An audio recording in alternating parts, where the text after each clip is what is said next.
Welcome to the Fine Print, ladies and gentlemen. I'm your host, Caleb Teskey, and today we are going to wrap up January with another fantastic guest, if you could imagine that. The usuals off the top. Massive props to my previous guest, Dr. Carl Craig from Craig Corporate Advantage. We were talking about the science of measurement, which doesn't sound like the most exciting topic, but as it pertains to cannabis testing, I think it's super fascinating. Some of my previous guests, Nate Renmitz, if you haven't checked out his music, please go check out the Bandcamp. That was a great interview. I love these artist spotlight interviews. Stephen Halton, and my guest tonight is going to be from New York as well. And he's been on the show before, but my New York guests this month have really just been crushing it. Stephen Halton from CNY Hemp Processing, I believe, in Real Life Botanicals, if I'm not mistaken. Then we have Box Guts, another dope MC here in Vermont. Nancy Wallace, cultivator down in Oklahoma.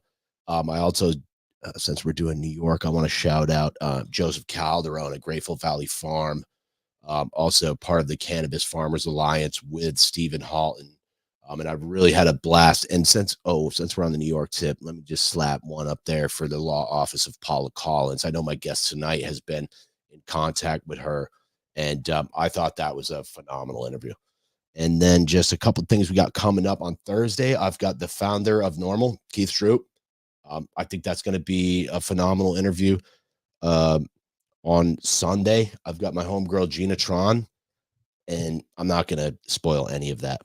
You're just going to have to watch that yourself. And then on the 6th of February, I've got Antoine Mordican coming back, who just got his license in Alabama to cultivate. So that should be fascinating. And then on Thursday, the 8th, I've got my homegirl, Shauna DeMattos, coming on. And yeah, without further ado, I don't like to do more than like 2 or 3 minutes off an intro. So my guest tonight, and also go check out this interview with Chris Ferrone from Talking Joints Memo and Charles McGowan from Sambo Creek Filtration. But my guest tonight is a journalist from New York. You've seen him on the show before, and I really think that this guy's work is some of the best journalism I've seen in the country so far. From New York Cannabis Insider, joining me again, Wham Bam, Brad Racino. Brad, thank you for being here tonight, man. Thanks for having me, dude. And so, you've already been here once, so we don't need to do the 5-minute life story. So I'm going to dive right in, if that's cool. Works for me. Yeah. So, and here, I'm going to turn you up a little. There we go. The intro song is a little loud. Sorry, guys. I know the kick drum's a little loud on that, and we're working on that. But the first question I'd like to ask you about, Brad, is the potency tax in New York. Could you please explain to people? I don't believe we touched that last time, but could you please explain to people how that works and what's going on with that recently here? Yeah, so the potency tax has been an issue that's been top of mind for everybody in the industry since legalization, and it's basically a way of taxing based on the potency of the product and the type of product. So flowers taxed differently than edibles, than beverages, and it's based on how strong it is.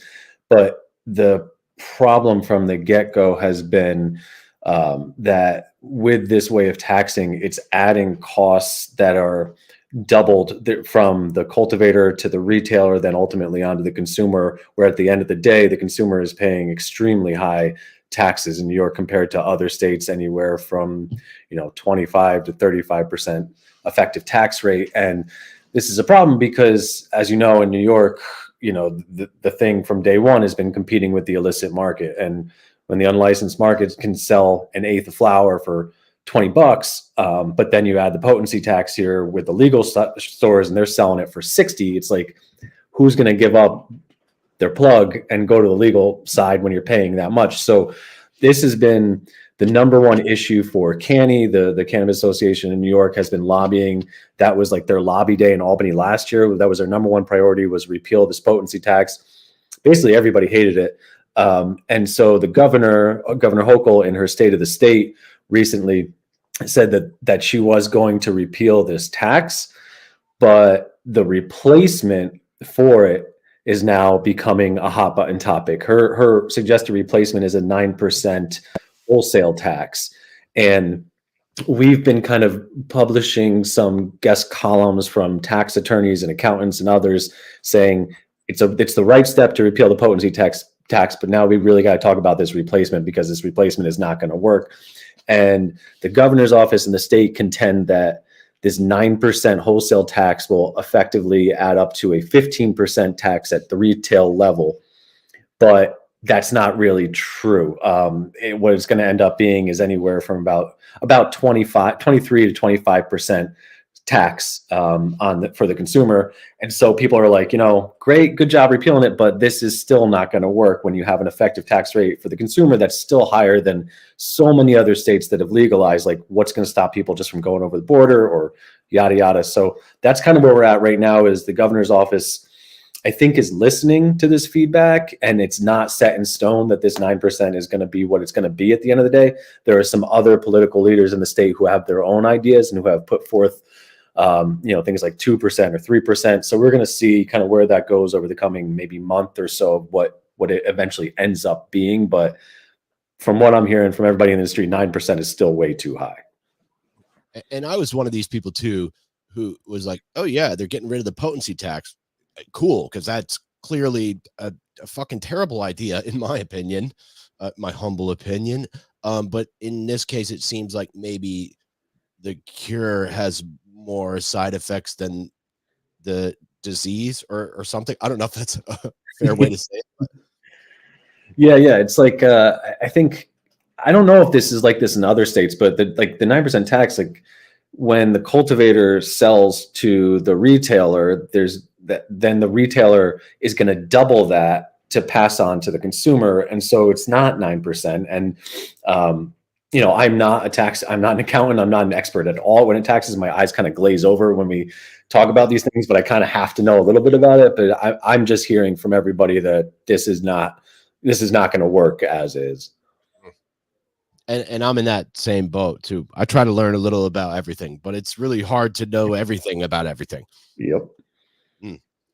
Cool. So let's move. The next question I got is something you mentioned about the Cannabis Control Board in New York canceling meetings or something. Yeah. So this was last week. So I think it was last week. They were expected to issue the first round of like actual licenses. So everything that's been going on in New York for the last 2.5 years, however long it's been, all the licenses they've awarded have been conditional licenses. So conditional cultivator, conditional processor, conditional retail dispensary. And they were set for certain segments of people, like cultivators and processors. You could only get that license if you had grown hemp in the past and you were part of this hemp pilot program in the state of New York. Conditional retail, that was the justice involved element of New York's social equity rollout, where you could only get a dispensary license if you were quote unquote a justice involved individual or had someone like that in your family. This new round of licenses that people applied for in October, I forget when the application window was open. I think it was around October. This could be open to anybody. So this is just about it. Now, they were supposed to award this first set of licenses at this meeting last week. And then all of a sudden, like it was like 5:10 p.m. the night before the meeting, my phone starts blowing up and I'm hearing that meeting's been called off. Nobody knows why, what's going on. And it turns out that Governor Hochul had stepped in and her office had found out that the Cannabis Control Board was only looking to authorize like 3 retail dispensary licenses at that next meeting. And she was just like, no, this is ridiculous. This state needs more dispensaries. Why are we only issuing 3? And so the meeting was called off. And then we start hearing that there's like all this infighting and drama, more so than there ever has been in the past, between now the governor's office, the Cannabis Control Board, the Office of Cannabis Management. And now people are like beyond pissed off that this is taking so damn long to get these licenses out. And the state has said, the Office of Cannabis Management has said in the past, they expect there to be like 1,500 retail licenses issued this year or shortly this year. And then they come out with an agenda that only has 3 retail licenses on it. And this is a board that only meets once a month. So that's only when they can authorize these things. And it's like, it's getting to the point where it's kind of beyond ridiculous what's going on here and how long things are taking. And the governor's office, I also think, to their credit, has started to feel the anger within this industry in New York and is finally stepping in and doing something. Whereas in the past, she's been so hands off, and we can't get answers from her office. We never see them stepping in about anything. I think she's finally starting to feel the fire and is asserting her authority to say, let's do something here. You guys are not doing things right. And she was actually quoted at a meeting, I don't know where it was, and it was in Buffalo, but somewhere last week, saying that she is unhappy with this rollout, how long things are taking. And that's the first time she's ever said anything like that publicly. So things are bad when that's happening. No shit. And I want to slap a couple comments here. It's Lou Rinaldi. Connecticut also has a potency tax, which I'm just learning now. I knew Connecticut was totally fucked, but thanks for tuning in here, Lou. Joseph Ortiz. Hey, Caleb. Hey, Brad. The infighting and drama has always been there. It's just gotten bad enough that it's now on display at their public meetings. Yeah, that's absolutely true. Thanks, Joseph. Yeah. We've known that, but there was a meeting at the end of December where you started to see the Cannabis Control Board members going at each other and going at the director of the Office of Cannabis Management. Like, that was always the backroom drama, but it never boiled over to the public meetings, the public facing stuff. And now that it's there, it's like, things are bad when they can't hold back and be those politicians, those reserved, like stoic, whatever. Now they're just letting it boil over. And it's like, ooh, man, things are bad.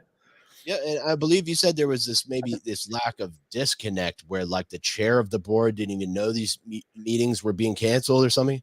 Yeah, it was funny trying to figure out what was going on that night before the meeting was canceled, because I knew people, I mean, without giving away who's who, but like the chairwoman of the board did not know the meeting was canceled. She was telling people it was still on, where the chair of the Cannabis Advisory Board, which is a separate board that it's just an advisory board, he knew it was canceled. There was another Cannabis Control Board member who knew it was canceled. Like, it was just so much confusion and this was like less than, I don't know, 24 hours before the meeting, where people were expected to, show up at the meeting, have public comment, drive from all over the state down to the meeting, and like no one knew what was going on. So there is definitely quite a bit of confusion. And I've definitely almost driven to some public meetings in Montpelier where I had to turn around immediately because it got canceled, like on my drive there. Yeah. I mean, this is a big state too. You got people coming from upstate down to the city, like buying train tickets. That sucks. It's really, it's only an hour to the state house from where I live. So if I have to, and I only got halfway there, so that's fine. But I could imagine for other people, that must be incredibly frustrating. Yeah. There was a lot of public comment expected. That was some of the conspiracy theory, was like they saw how many people were registering for public comment and they didn't want to have that show, but that's not the case. But like, there were a lot of people that were expected to show up and voice their opinion that they need more licenses, they need them now, and that they were very frustrated with the way the Cannabis Control Board was about to authorize the licenses and the OCM was deciding who got licenses. So I think that's still boiling over right now, and people are beyond pissed in this state. Yep. And here's another one from Joseph Ortiz. That's the whole story of the OCM CCB in New York State. The left hand does not talk to the right. Yeah, that's true.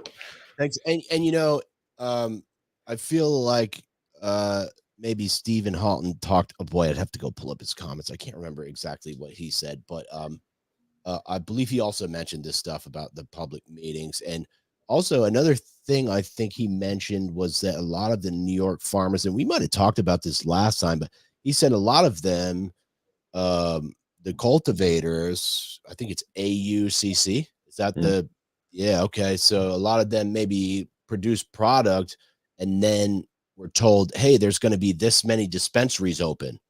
And then there weren't. There was 3 or whatever you said. And now these guys who spent all this money to produce all this product have nowhere to sell it. Is that accurate? Yeah, that's been the story for a while, that they licensed all these AUCCs, these farmers, 467 of them, I think, if I have that number right, to grow. And they are sitting on hundreds of millions of dollars worth of weed that's now 2 harvests old. we did a survey of all the farmers asking them, well, not all, I mean, we sent the survey out and we had a bunch of responses of like, are you growing again this year? Are you doubling down because you haven't been able to sell? And a lot of them were growing again. And so now they're at the point where they're sitting on 2 harvests worth of flower or whatever, and not enough stores in the state. And they're expecting, the OCM keeps saying, we're rolling them out, we're going to have all these stores open, but they're not rolling them out at the pace that the state needs, that the farmers need, that everybody else expects. And then there's further problems because every decision that the OCM seems to make backfires and they get sued. And then there's a further delay or an injunction or something stopping the rollout even further, which is exactly what's happening again right now, where there was a hearing on Friday and we're still waiting on what's going to happen for it. But there's a possibility there will be another injunction.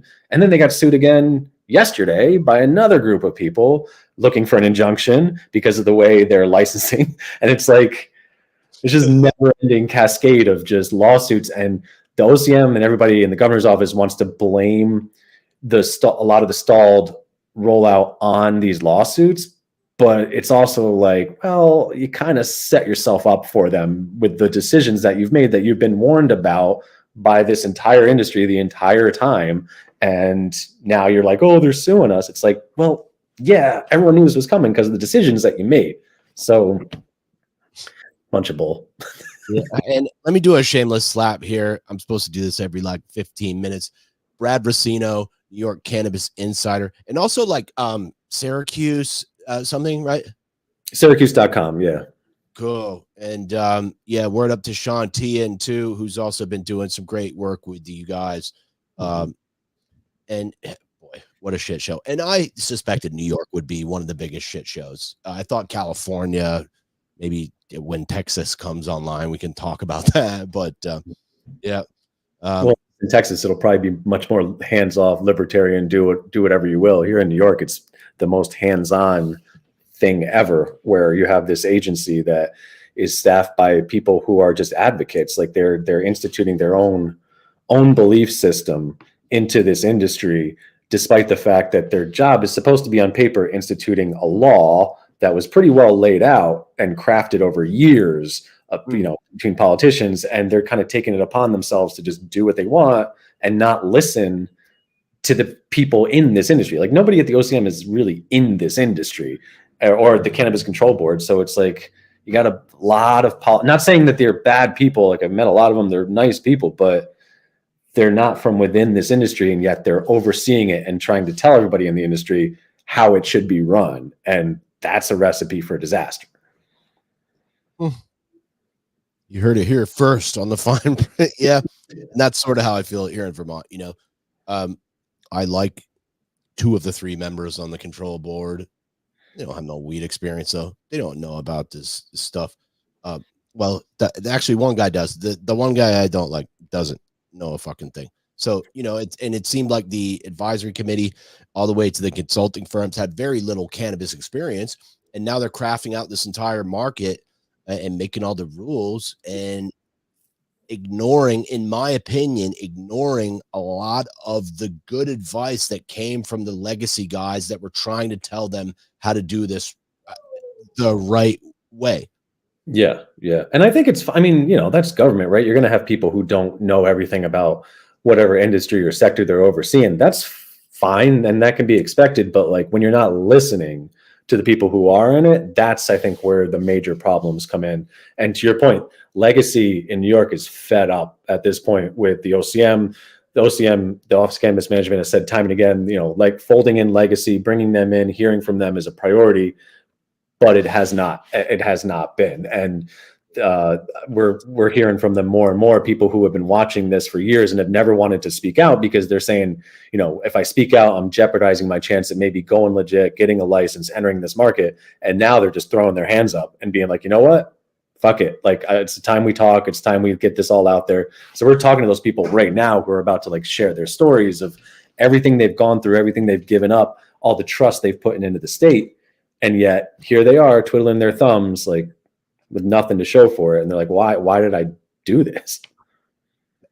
And, I hate to say that's what I've been waiting for, but I always knew that was going to be coming, was that some people who try to start a business in this tax and regulate environment, we're going to go belly up, and including some people that are incredibly talented cultivators, which to me indicates that there's a major systemic problem in the tax and regulate model, where people who grow great herb can't thrive as a business. And some of those people, to be fair, before I stop, some of those people are not super skilled at business, and I get that. Okay. But some of them are very good at business and have been doing this for a long time and are still struggling. And to me, that's an indicator that there might be a major systemic problem.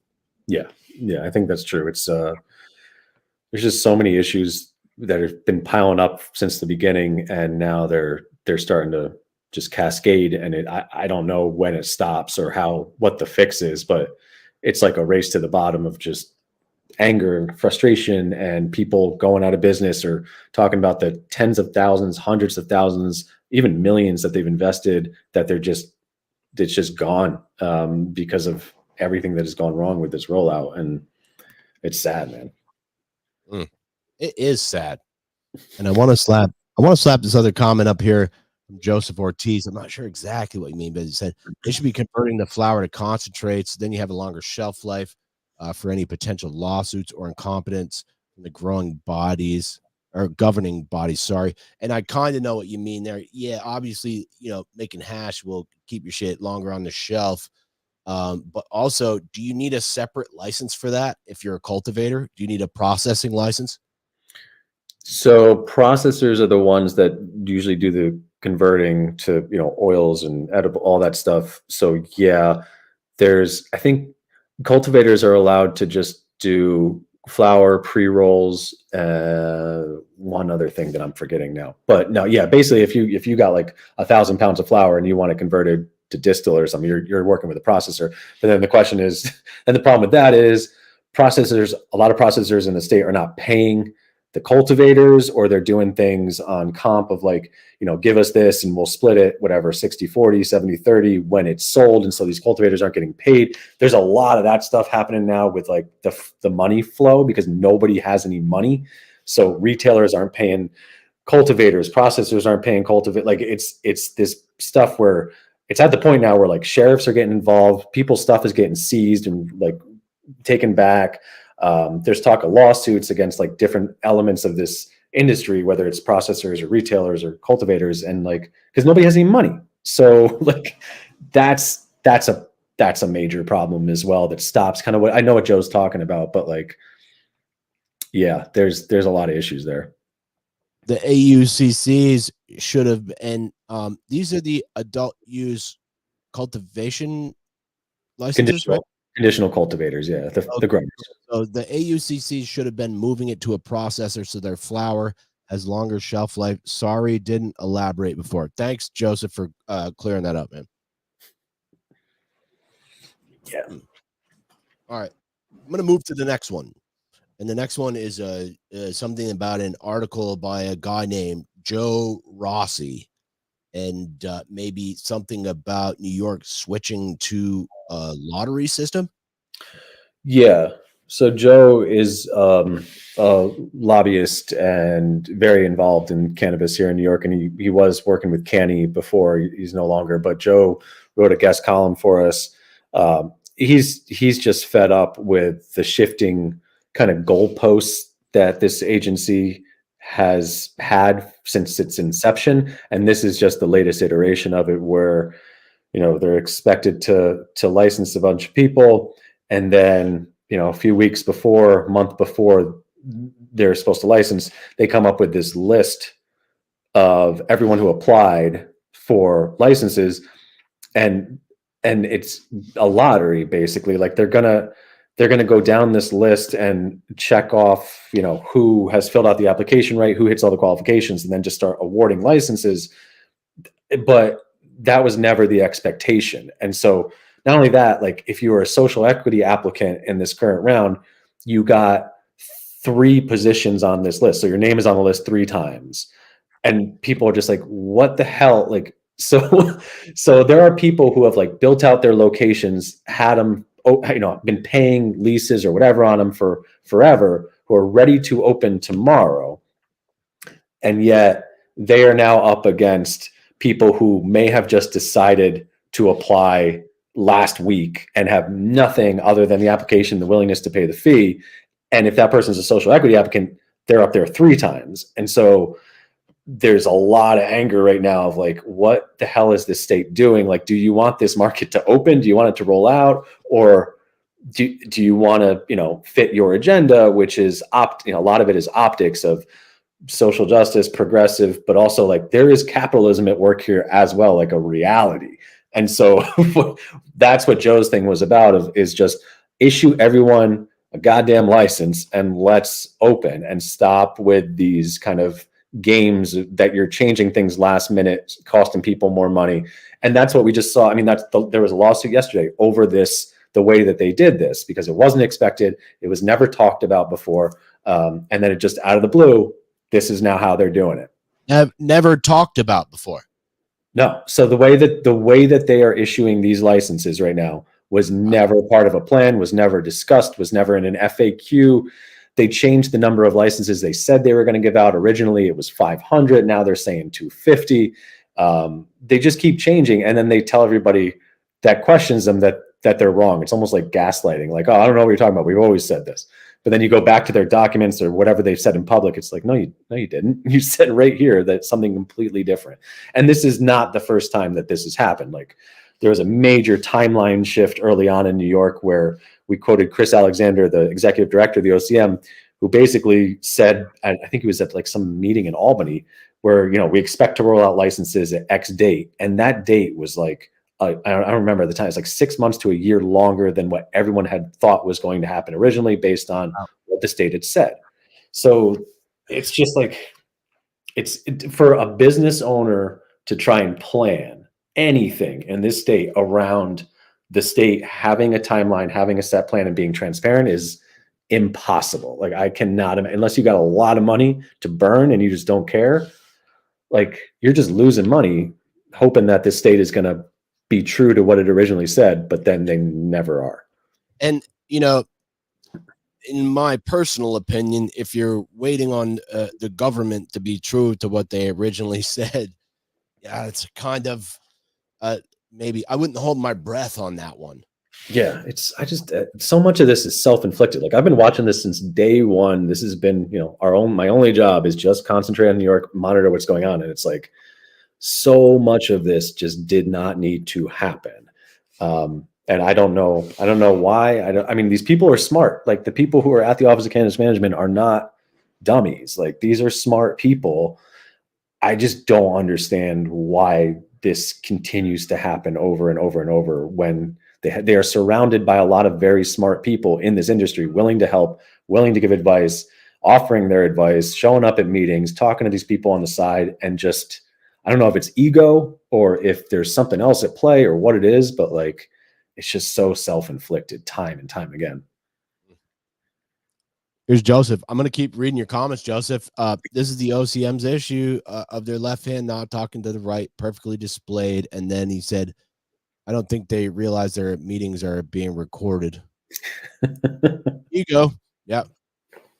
And here's Miggy 420. I think Miggy, boy, I feel like this dude was waiting for a social equity license in Illinois or something. New York, the market frozen in time. Miggy, chime in again if you're listening. I'd really love to make sure I didn't just misrepresent what you're about. And here's Lou Rinaldi again. Regulators love gaslighting. It's their signature move. Yeah. I'm going to keep it moving here because I want to ask you about, can't wait to hear about Brad's newest venture. And I thought I saw you talking about the biotech industry too, which I'm going to ask you about at the end. But I want to talk about the cannabis items in the governor's proposed budget, which you were talking about. And there's Miggy, waiting on the license in Illinois. And Miggy, please reach out to me. I'd love to have you on the show and talk about what's going on out there. But the budget, including what you talked about earlier, repealing the potency tax, it sounded like you also mentioned something about ramping up enforcement. Yeah, those are the only two things that she really discussed in the budget. And we covered the potency tax and the replacing it with the 9% wholesale. And then she talks about ramping up enforcement, but like that's been discussed for ad nauseum for the last year and a half of, we need more enforcement, we need yada yada. But I don't know. I've kind of tuned out to it at this point because I haven't heard anything like solid or new. There's been some politicians who have proposed specific things through the legislature and like giving different authorities to different kind of government agencies or whatever, but there's like no solid plan. And at this point, it doesn't, like, one of the dirty little secrets that's not even a secret anymore is that the OCM is like shutting down stores, but then they don't have the staff to conduct administrative hearings. So these cases are getting thrown out because there's no one to hear the case and decide, did the OCM do something right? Did these people do something wrong? So the attorneys for these illicit shops are just getting these notices in the mail being like, we threw out your case. So what the fuck is the point of like enforcement if there's no teeth to it? And so you're going to say that you're going to ramp up enforcement. It's like, that's fine. But when are you going to, if you're going to do that, you kind of have to fix the back end, which is the justice part of like, I'm sure a lot of these shops are doing stuff that is definitely illegal, but some of them may not be. Some of them may be selling straight up CBD and there's a raid coming in. They're taking 1,000 pounds of CBD flower or whatever.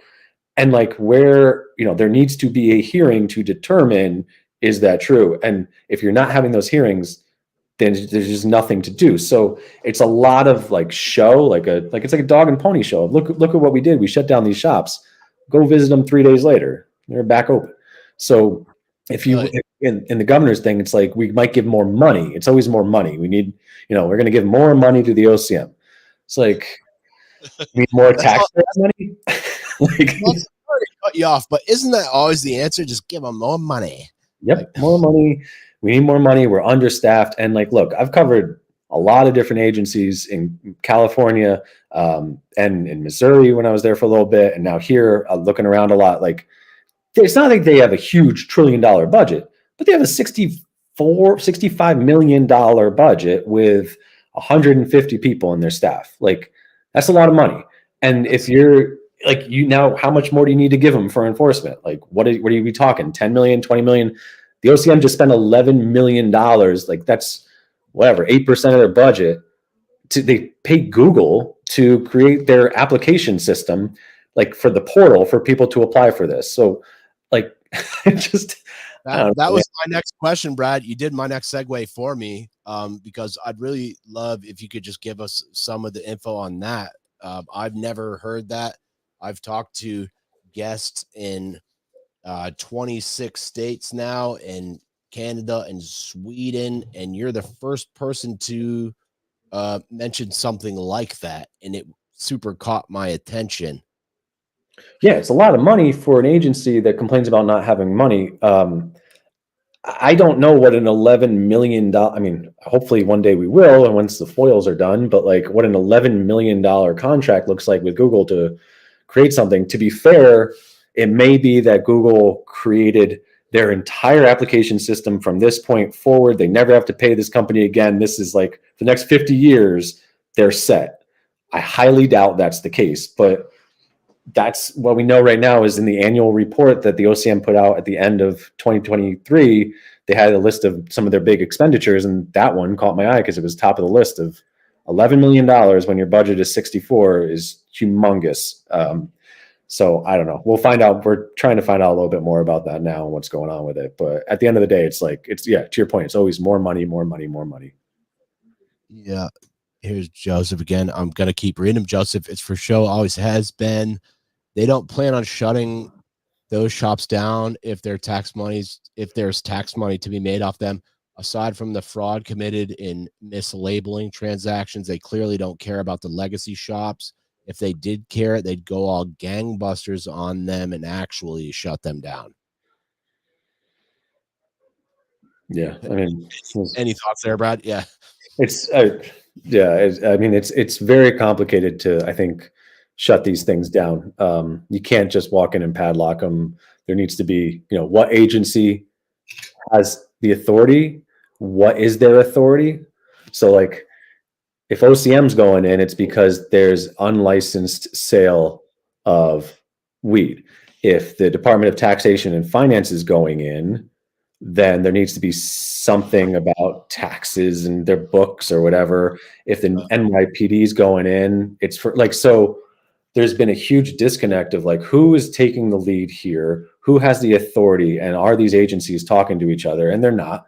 And there's also just not a lot of interest in it. Like the NYPD, from everyone I've talked to, like does not give a shit about shutting these stores down. They have bigger things on their plate. And so they don't care. But if all these illicit shops are in New York City, you're going to need the NYPD to help. So I don't know. It's Paul. If you talk to Paula, I mean, her main thing is just give them all licenses, transition them all, get all the tax money from them. It'll be way easier.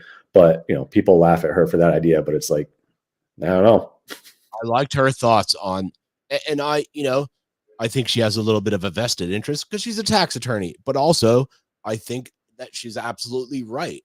You want to give these people who were operating under prohibition an easy way to transition into the legal market. They've already got storefronts, they've already got product. Seems natural to just make it as easy as possible for those people to open up. So then all these growers who can't sell their products now have all these extra locations where they can dump it off to. Yep. But that doesn't fit with their overall, plan. So they're not going to pivot. They're not going to do anything different than whatever they want to do. Can I slap this one in there, Brad? This was not on my list, but we got a comment here from Somewhat Cyclops. Are you going to talk about the lab fraud? And then also I got another comment here from Miggy. It says, I could go on for days about labs, California trying to standardize theirs, which could help the end consumers. Do you have any comments on the lab stuff, Brad? Yeah, I mean, that's something that we've been following for a while. I did a couple stories on this last year on what labs are doing here. I mean, there's, potency inflation's rampant, I think, across every state, and lab shopping, and it's kind of no different here. There's not really a standardized, there's a lack of standardization, I think, across the labs, which might be expected because it's pretty early on and labs are, scientific. However, we identified these problems, I'd say a year ago, and the OCM was saying that they're going to set up an independent third-party lab to test, or they're going to contract. They have an MOU with the Wadsworth Center, which used to do all the medical cannabis testing. And they're supposed to go in and take samples off retail shelves and actually test the product against what the QR code and the COA says. And yada, yada. They haven't done that yet. They're not, from all we know, they're not doing that. I'm seeing stuff every week of can you believe this product, yada, yada. But then we also found, I did this story maybe 3-4 months ago on all the COAs. Every product has to have a COA. They're all every single COA is supposed to be reviewed by the OCM. I just went and found all the top selling products, scanned their QR codes, looked at their COA, and found 80-something% of them were not compliant. They were wrong. They were mislabeled. These labs were not testing for the things that the OCM said were required to be tested for. You were finding microbial and bacterial counts that were astronomical. And when you talk to the OCM, they'll say well, it's safe. It's whatever. You can smoke bacteria, you can smoke moldy weed, and you won't get sick or whatever. I forget exactly what the thing was at the time. But this is a state that has a certain limit for medical, and they also come out talking about how safe and tested and regulated this adult use market is, and that's why people shouldn't buy from illicit stores. But then they have these astronomical counts of microbes and bacteria on their legal products, and they don't do anything about it, and they don't seem to care. And it's doesn't that undermine the entire thing about safe, legal, this is why you should buy legal? I mean, we were finding things with bacteria counts in the millions and millions of CFUs. And these were popular products people are smoking. And I brought this to independent labs outside of New York, so there was no interest in it. And these lab directors were aghast at these numbers, just like, this is ridiculous. This should never be allowed to be sold. You know, yeah, maybe it won't get you sick, but do you want to take that risk? Like, this is just not good weed to be out there. And so that's kind of when she says talk about labs, like, I'm not going to say lab fraud, but there's a lot of non-compliance. There's a lot of looking the other way going on right now. But like, that's the OCM's job, is to regulate this stuff. And we don't see it happening. And yeah, shameless slap, New York Cannabis Insider, Brad Racino here with me tonight. And let me ask you this. Do you think, and based on my personal observations of what's going on here in Vermont, do you think that the state regulators are even properly qualified to be commenting on scientific testing? I mean, they have like those kind of people within the OCM, like science-based people with backgrounds. So yeah, those kind of people probably. I only know one. I've talked to one of them a couple times. I don't know the rest of the staff in the like that department. So I would think that they know what they're talking about. Now, whether what they're saying then trickles up to the people who are making decisions or whatever, that's a different game. Like, I highly doubt the head of the OCM was happy when we wrote a story about how horrific some of this weed is. Like, but did maybe some of their people in their department point this out before our story? Possibly, but like, no one did anything about it. And I mean, I had retailers after that story came out tell me like, oh my God, I had no idea that this was going on. I'm pulling these products from these shelves. Like, they were telling me they wish the OCM had caught this, because they were not experts in COAs and understanding microbial counts and all this stuff. Like, they're business people. Some of them do, but some of them definitely don't. And so why are we finding this out? Like, there's an agency to do this.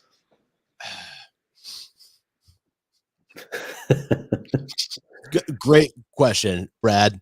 And here's somewhat Cyclops again. Testing isn't doing any good if they don't have the enforcement chops. And I agree with that wholeheartedly. You can make as many rules as you want, but like, what are you going to do? Are you going to drive around to every dispensary and grab products off the shelf and test that? That gets very expensive very quickly. Yep.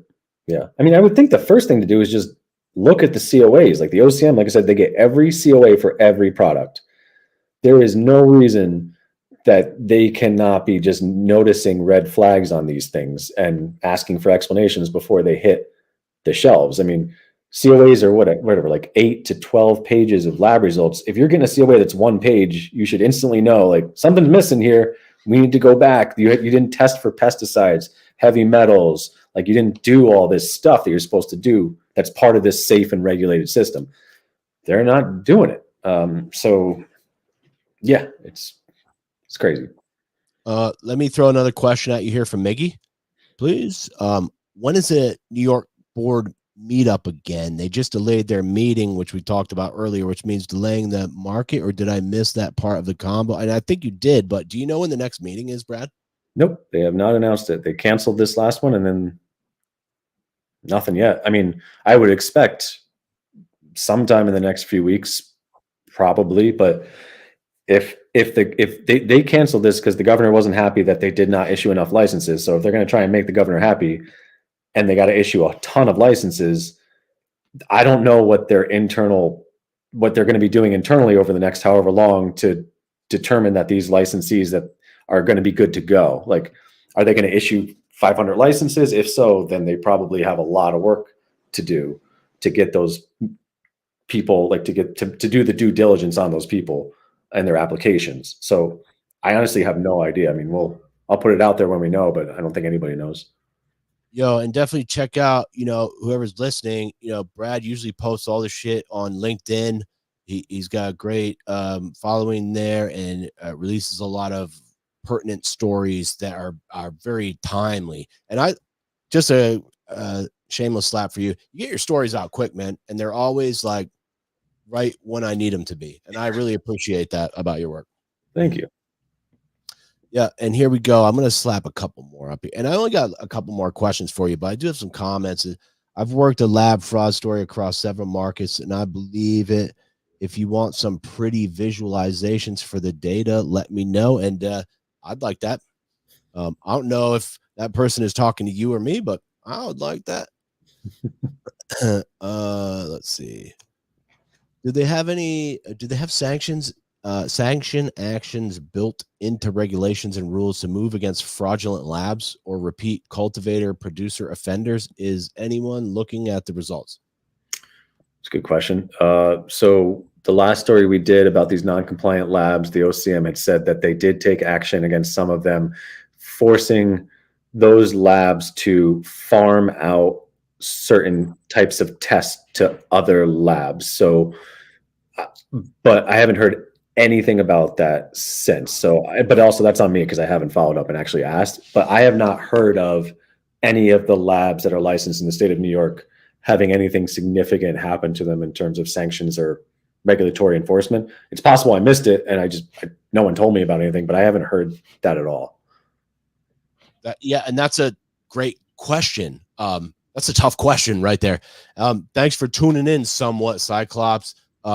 Here's another follow-up. In theory, that should be part of what they get tax money to do.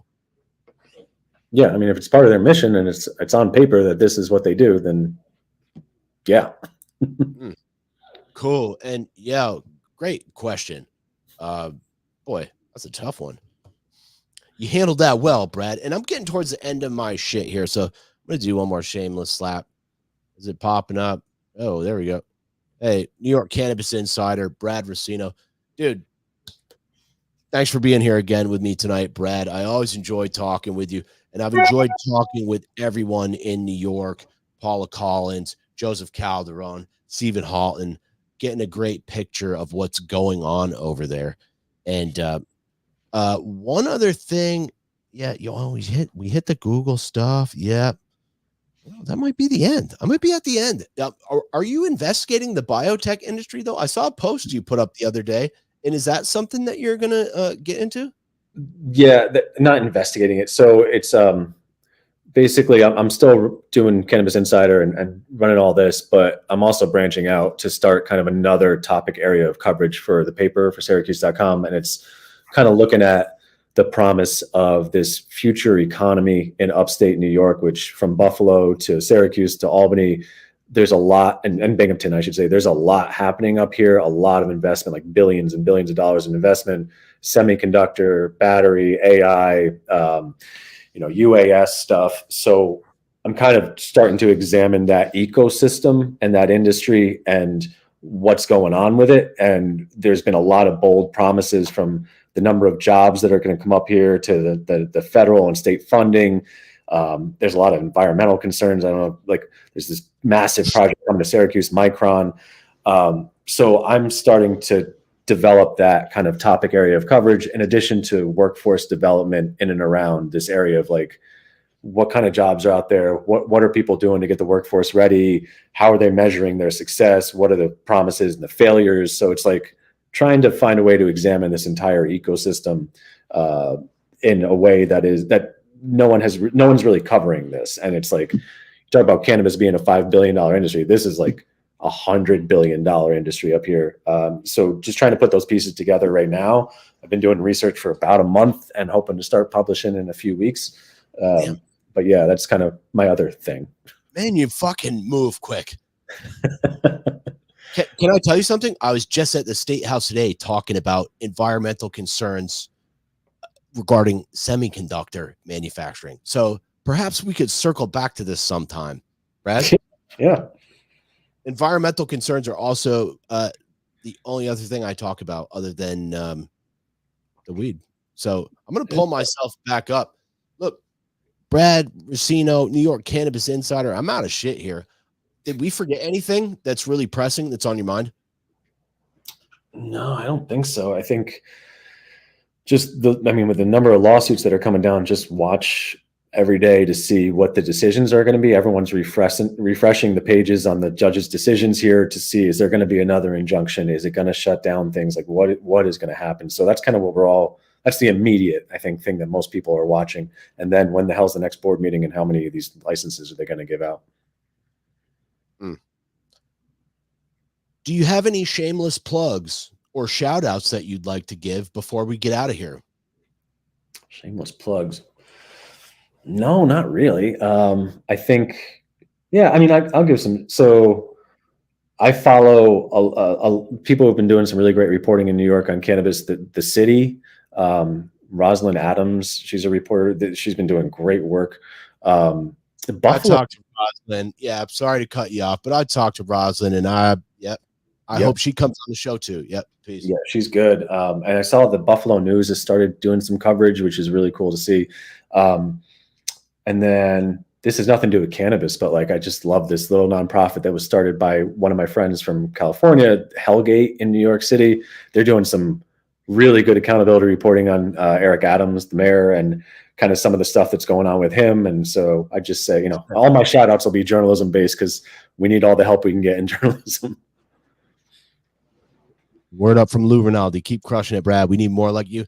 And Brad, I'm going to kiss your ass a little here at the end because I've been watching your work for a long time, and I've watched a lot of other cannabis journalists, and a lot of that reporting to me, in my opinion, seems very corporate, paid off, kind of shill journalism. And I've really enjoyed your stories. I think you're one of the few guys in the country that I've been looking at this for 2 years, talking to people all over the country. I think that your work is top notch, and thank you so much. You're killing it. Thank you so much. That means a lot. I appreciate that. Hell yeah. And if we're done, I'm going to sign it off. And I still haven't been able to get my homie to email me this, but he did my tag offline for me. And if we're done here, Brad, thank you again for your time. And guys, remember that the devil's in the details, and the details are in the fine print. Peace, everybody.